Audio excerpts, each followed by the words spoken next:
You were the boss, the founding CEO of Z Energy, right?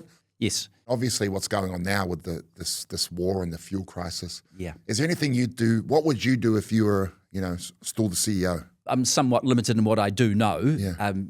But I think the really important thing is to continue to give New Zealanders confidence that fuel supply is strong. And I think the government do that on behalf of the industry. But I think there's a role for certainly a large company like Z to be reassuring people appropriately that actually, although prices have gone through the roof, there is still supply availability. At one level, it feels like it's a discretionary expense, particularly for a business. Like many businesses don't have that much of a choice about how far they travel or anything like that. So I think anything you can do to reduce the cost or the impact of these high prices is helpful.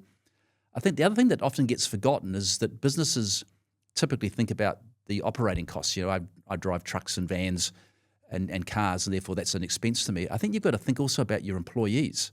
To your employee, it's a cost that they otherwise can't avoid. So does that mean you allow people to do more work from home?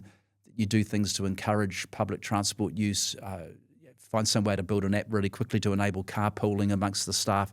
I think there are things that you've got to bear in mind as a business leader about both the cost of fuel to your business as well as what it means for your people.